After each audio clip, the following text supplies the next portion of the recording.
G'day guys, how's it going? My name is Ant from Gaming Antics, and it is time to check out what we got this week with our Xbox 360 gaming haul. We picked up 4 new games for the Xbox 360. Picked up a couple of really good ones too, which I'm really happy about.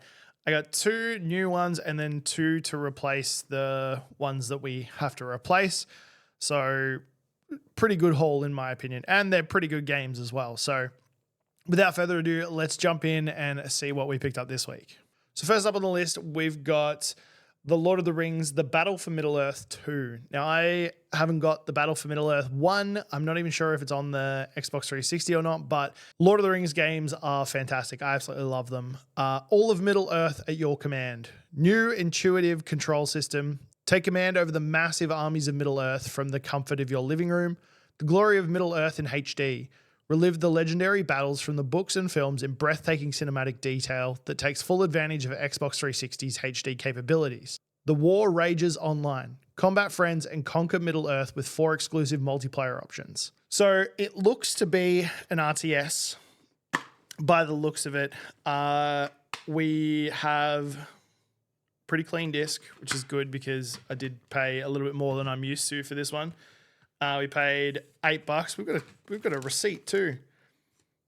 Beach Plaza, Coffs Harbour. Holy moly. Okay, so I think, is this the first interstate one? We've got Battle for Middle-earth was $0. Someone paid $0 for it. And Driver San Francisco was $28. That's insane. Anyway, it seems to be an RTS, I think. Battle window, Palantir, fortress building, base building. Yeah, it looks to be like an RTS, Lord of the Rings style one. I haven't played Battle for Middle-earth 1. Once again, I hadn't heard of many Lord of the Rings games before I started picking up these 360 copies. So I'm playing through a lot of them for the first time now. The ones that I had heard of were the ones from the movies. So like Lord of the Rings, The Two Towers, or Return of the King, or Fellowship. They're the ones that I have played on the original Xbox, but I'm starting to learn there are a lot more than just that. So I'm happy with this pickup. It sounds like it's a pretty good game from what I've seen online. So we'll just have to see. They haven't failed me yet, so I'm looking forward to trying another Lord of the Rings game. I know the new Gollum game, whatever that's called, is horrendous, but surely they're not all like that. So next up, we've got Arcania Gothic 4. This is one that I've never actually heard of. It does look interesting though. Unravel the past, forge the future. The empire of Murtana is in turmoil.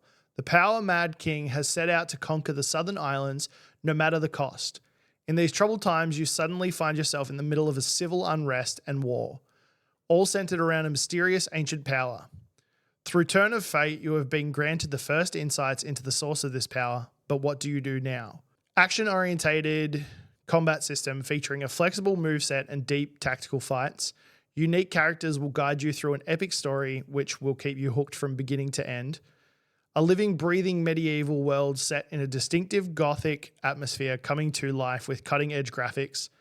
Experience continuous action in vigorous battles, quests, sudden surprises, and cliffhangers, as well as captivating cutscenes. Are you the chosen warrior of fate? So it looks like an action RPG of some description. Disc is clean.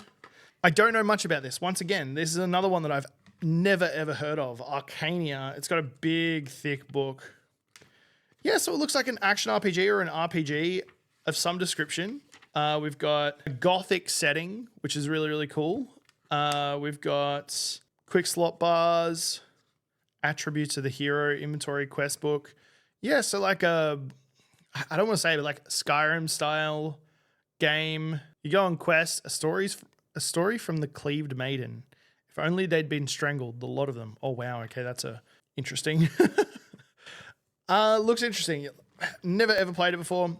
I do like RPGs. I do like adventure style games. I love medieval style stuff. And bringing in the Gothic element as well is kind of a really cool setting because you don't get that too often in video games, like medieval video games. So yeah, good pickup. The case is in good condition. Was that one? I feel like I picked up one that was half broken, but they both look pretty good. So I got both of these ones from the flea market once again. I paid $22 all up. So Battle for Middle-earth 2 was 12 and Arcania was 10. So like I said, I'm spending a little bit more money now that we're sort of strapped for where to go. So the next two ones I picked up from Cashies once again, and these were ones that I am replacing from the damaged games. First up is one that I'm sure most people have heard of, if not have played. I've never touched it, but it does look really good. It sort of brings in two of my favorite genres, maybe, and that is Red Dead Redemption Undead Nightmare. So this is like a bit of it's like a DLC, but it's not, for Red Dead Redemption, the first one. Across the vast western frontier, a plague is spreading. When former outlaw John Marston wakes up at his farmhouse, he finds a world gone insane overnight. Deranged hordes have overrun the towns and outposts of the American frontier. In a desperate attempt to save his family, Marston must traverse a world torn apart by chaos and disorder, using every skill he has to survive long enough to find a cure. Really, really cool. I don't know how it fits in with the story, because obviously when you play number 2, none of this ever happened. But yeah, really, really cool concept. Old Wild West meets zombie apocalypse. Really cool concept. And we know the gameplay is probably going to be really good because it's Red Dead Redemption, right? So unfortunately, this is one that we don't get the booklet for, but lucky enough, like I said earlier, we already had the game. So not only do we have the booklet for it, we've also got the map for it. So it's a complete copy, which is absolutely amazing. Yeah, the map poster, which is, yeah, all in good condition. So we can pop those in that case. Let me check the disc, because I do have a disc for it as well. Which one's better? Well, they're both relatively the same, really. I'll just take the one that was already in it, I guess. I'm still unsure of what to do with the discs, the leftover discs from the old stuff. I don't know whether to just put them in a disc wallet and then maybe eventually sell them or something, or what I should do with them. I don't know. It's hard. But yeah, Red Dead Redemption Undead Nightmare. Very, very excited to give that one a shot. I'm still yet to play number 1, but I have played, I shouldn't say number 1, because there is Red Dead Revolver, which is the original game that started this storyline. But Red Dead Redemption, the first one, I haven't played it. I want to play it. I've played number 2 and I love it. It's such an amazing game. So maybe I should prioritize playing Red Dead 1 and Red Dead Undead Nightmare as well. Apparently it's really good co-op, so that might be another opportunity to play a co-op game. And then finally, to finish off the haul this week, I picked up another one to replace one of the damaged ones, and that is Sniper Ghost Warrior. One shot, one kill. As a Ghost Warrior, an elite sniper in a highly trained special ops unit, your unique skills in the art of stalking, target detection, surveillance, and shooting accuracy will determine mission success. Defend your perimeter with claymore mines, demolish enemy outposts with C4 charges, and make silent kills with throwing knives. Realistic ballistic system measures bullet trajectory, bullet drop, and environmental effects such as wind, fog, and rain. The current government of a US-backed small island nation has been overthrown by a hostile military regime, and your specialized sniping skills are needed to bring order back to the small island nation. So I have played a few of the sniper games, and I do enjoy them. I think the gameplay for it's really, really cool, especially when you make shots and make kills. The almost bullet time style sniper bullet going through and hitting the mark is a really, really cool thing. I don't know whether this one has it. We do have the booklet for this, and disc is in good condition. I didn't even read the booklet for Red Dead. That's fine. And obviously, I'm just really into those sort of stealth. I've said this before, like when we were talking about Far Cry and Hitman. I really like stealthy games. I think they're fantastic. I like the tactical part about it, like the strategic part about it, moving through the area, trying not to get detected. This book has got next to nothing in it. It's so thin. But yeah, I just really like them, and I like taking my time with that sort of thing. I'm playing Mass Effect 2 at the moment, and it's kind of just guns blazing, go in. Once the enemies notice you, they notice you. But sometimes I just like taking it slow and moving through the level, experiencing everything, seeing how the enemies react to it. It's a really cool concept. Yeah, Sniper Ghost Warrior looks really cool. It looks like you've got to go a little bit more incognito. blend with the surroundings and the environment, and try and move through this island. It looks really, really good. Players 1. I did hear. I know we haven't finished on that one, but I did hear that someone say that this could potentially be playable with one disc. Let me know if you know that. If you have 2 Xbox, can you share play? I didn't think the Xbox had that, but I heard someone say it. 4 new games, really good titles in my opinion. The Arcania one really intrigues me. It's number 4, so I'm wondering if there's a 3, 2, and 1. I might have to do some research on that and see what happens. But good games.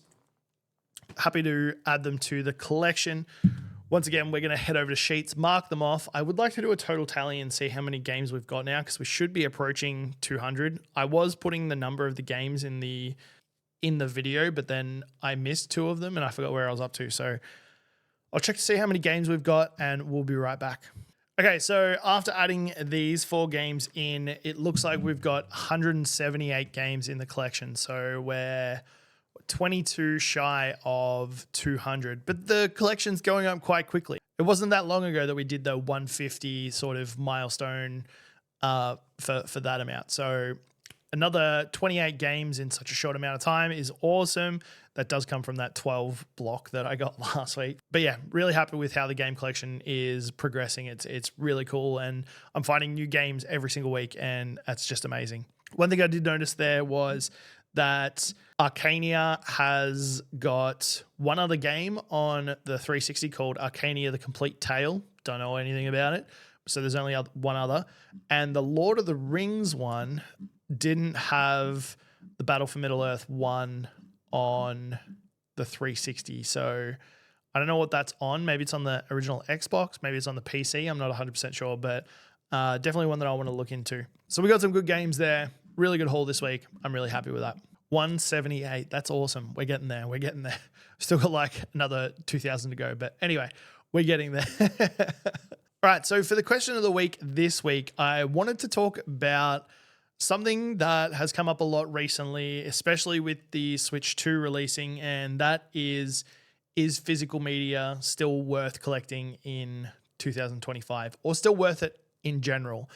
We've got things coming out like the PS5 digital version where you can only download your games. We've got the Switch 2 that's bringing out that weird game cartridge thing that's just got the key on it, so it's not a real game cartridge. We're not really seeing a whole bunch of actual physical releases that, once you buy it, it's your game, which is really, really weird. Because things like the PS5, if for some unknown reason they decide that the servers are going to go down, let's say in 20 years' time, the things you download, chances are you might not be able to connect to them.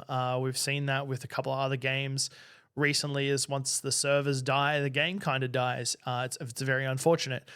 And I hate that. I absolutely hate it. I hate the idea of the Switch cart being just a key thing that at any point in time they could take it away from you. I hate that as well. Physical copy, like having this, I've bought this now. I don't need an internet connection for it outside of if it has an update. But even then, if I'm happy with day one version, which back then majority of games were ready day one, I don't need to do the update. You know what I mean? It was as simple as putting the disc in or the cartridge in and playing it. That's it.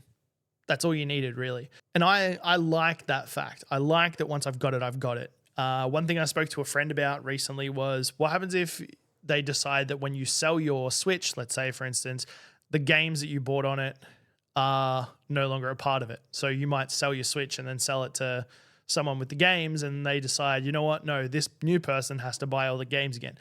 I'm not saying that's what they're doing. It's just that's a worry because it kind of sucks. Yeah, I think while there's still collectors out there, there's still going to be physical media, but it is a little bit worrying that we are seeing that movement towards digital only. What do you guys think? Let me know in the comments. What do you think about physical copies, physical media in 2025? So before we finish up for this week, I did want to shout out something that is coming up for me in about 3 weeks' time called AvCon. It's Adelaide's anime and gaming convention that's happening the first weekend of July. It's going to be a lot of fun. I have been lucky enough to get in as a featured creator, and I'll be there doing a whole bunch of different stuff. I think we've got a Mario Party thing. I'm going to be walking around doing content. I'm going to be looking at all the booths and trying to pick up some retro games as well. That's one of the big things I'd like to do while I'm there. I did want to let you guys know all about it. It is running on the 5th and the 6th of July at the Adelaide Showgrounds. So if you're in that vicinity or you're in South Australia, if you're anywhere in Australia and you want to make that trip across, make sure to pick up some tickets and come across. It looks like a really, really good event and I'm super keen for it. There's a lot on offer there. There's retro games, there's new games, there's tech, there's anime, there's cosplay. It's a bunch of different stuff. There will be videos on it on this channel, so stay tuned for that once they come out. But yeah, I'm really excited. I'm really looking forward to it. So I know I said we'd wrap it up very soon, but we've got two more quick things. Recently we hit 50 subscribers, 50 people, which is absolutely insane. It was the first milestone I wanted to make for this channel and we've hit it. So I'm, extremely grateful. Thank you for everyone who's been watching and commenting and liking and all that sort of stuff. This channel I started as something different. It was a different type of content and I honestly didn't know how it was going to go. I just wanted to have some fun and I'm glad that you guys are enjoying it as well. So thank you once again for 50 subscribers. Next up, I did want to mention, I've been speaking about this Fable video for so long and it's finally out. It is the full story of Fable, my playthrough in about an hour and a half. So if you haven't ever seen Fable before and you're thinking about picking it up, you just want that little bit extra knowledge to give it a shot, go and watch that. It's the full playthrough. And it's a lot of fun. There will be a review coming out for it as well very, very soon. I just need to finish writing it. But more content like that will be coming out. So the next one will be Fable 2, Fable 3, and then Mass Effect series and a couple of others after that. So I'm really excited for that content. So hopefully you guys enjoy it as well. But that is all we've got time for this episode. Thank you for joining me this week on what we picked up on the Xbox 360 and for my regular rants and chats. I really do appreciate it. Let me know what you guys want to see next. Let me know what games I should pick up. Hit me up in the comments and let me know all the deets. I'd love to hear from you. If you do like the videos, consider subscribing. There is a bunch of people that are watching that aren't subscribed. And if you're liking the journey, please do join us. But with that, that's the end of the video. Thank you once again for watching. I do appreciate it. And I'll see you guys next week. And as always, enjoy your gaming.